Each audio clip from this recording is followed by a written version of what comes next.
आज बात करेंगे कि अगर एक बार आपका आईवीएफ फेल हो गया है तो नेक्स्ट टाइम एडवांस आईवीएफ आप किस तरह से करा सकते हो। मैं डॉक्टर खुशबू आनंद हूँ, मिलेनियम आईवीएफ में कंसल्टेंट, और अपने इस चैनल में मैं वुमेन हेल्थ से रिलेटेड सारे टिप्स देते रहती हूँ। अगर आपने अब तक इसको सब्सक्राइब नहीं किया है तो प्लीज़ कीजिए, क्योंकि इसमें आपको सभी जानकारियाँ मिलती है। प्लस अगर आपके कुछ क्वेश्चंस हैं तो उनके लाइव सेशन में भी आंसर हो जाएंगे। तो सबसे पहली चीज़ तो जो हम हमेशा कहते हैं कि आपको स्ट्रेस नहीं लेना है, बहुत सारे ऐसे ऑप्शंस हैं। तो ज़्यादातर केसेस में ये देखा गया है कि एक बार अगर आप आईवीएफ फेल हुआ है तो आप एडवांस आईवीएफ पे शिफ्ट होइए, जिसमें कि सबसे पहली चीज़ होती है कि हम एरा टेस्टिंग करते हैं, जिसमें बच्चेदानी की लाइनिंग में बेसिकली इम्प्लांटेशन विंडो को चेक किया जाता है। इम्प्लांटेशन विंडो होता है कि कुछ लोगों की जो बच्चेदानी की लाइनिंग होती है हर बार वो रिसेप्टिव नहीं होती है एम्ब्रियोज के लिए। कुछ स्पेसिफिक डेज ही होते हैं जो कि वो एम्ब्रियोज को एक्सेप्ट करती है, उस वक्त बच्चेदानी रिसेप्टिव होती है, तो उसकी टेस्टिंग हम लोग एरा से करवा सकते हैं। तो ये एक सिंपल सा टेस्ट है। अब ये बोलना कि पहले ही क्यों नहीं कराया गया एरा टेस्टिंग, तो यही है कि उसका थोड़ा सा कॉस्ट आता है। दूसरी इंपॉर्टेंट चीज़ कि एम्ब्रियो ग्लू का यूज़ किया जा सकता है। बेसिकली एम्ब्रियो ग्लू एक मीडिया में एम्ब्रियो के चारों तरफ ग्लू जैसा सब्सटेंस रहता है, उसको लगा के जब हम इम्प्लांट करते हैं तो सक्सेस का रेट थोड़ा सा बढ़ जाता है। और सबसे इम्पॉर्टेंट और जो सबसे ज़्यादा सक्सेस देता है वो है कि आप पीजीटीए करवा लीजिए।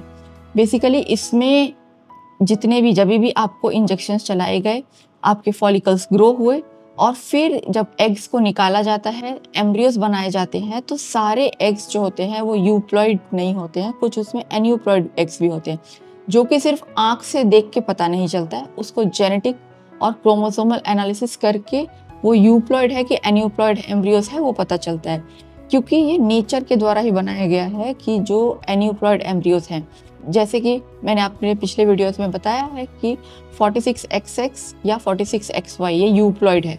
अगर एक एक्स्ट्रा पेयर ऑफ क्रोमोसोम्स आ गया या फिर एक पेयर ऑफ क्रोमोसोम्स नहीं आया फर्टिलाइजेशन के वक्त, तो उससे हम लोग एन्यूप्लॉइड एम्ब्रियोज कहते हैं। एन्यूप्लॉइड एम्ब्रियोज में बच्चे से जन्म से ही कुछ ना कुछ बीमारियां होती है। जैसे आपने देखा होगा कि कुछ बीमारियां बच्चे जन्म से लेके आते हैं। तो नेचर का एक, आप ये कह लें कि प्रकृति का ये नियम है कि जो बच्चे एबनॉर्मल है नेचर उनको खुद ही अबॉर्ट कर देती।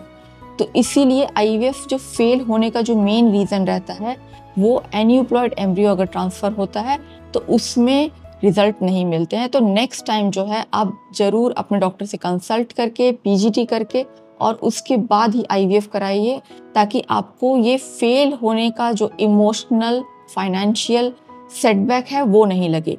पीजीटी एक सिंपल प्रोसीजर है, बेसिकली उसमें टेस्टिंग करके एम्ब्रियोज को देख के और जो यूप्लॉइड एम्ब्रियोज हैं वो डाला जाता है, ताकि आपके सक्सेस के चांसेस को ज़्यादा से ज़्यादा बढ़ाया जा सके।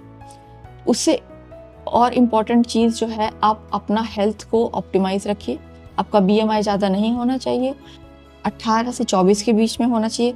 बहुत ज़्यादा अगर आपका वेट है तो आप ट्राई कीजिए कि आप कुछ दिन वेट कीजिए। आप भले ही आप एम्ब्रियोज को फ्रीज करा के रख लीजिए, पर ट्रांसफ़र कराने के लिए आप जल्दबाजी ना करें, अपने एक्सरसाइज करें, वेट को कम करें, ताकि आपको मैक्सिमम से मैक्सिमम चांस मिले सक्सेस का।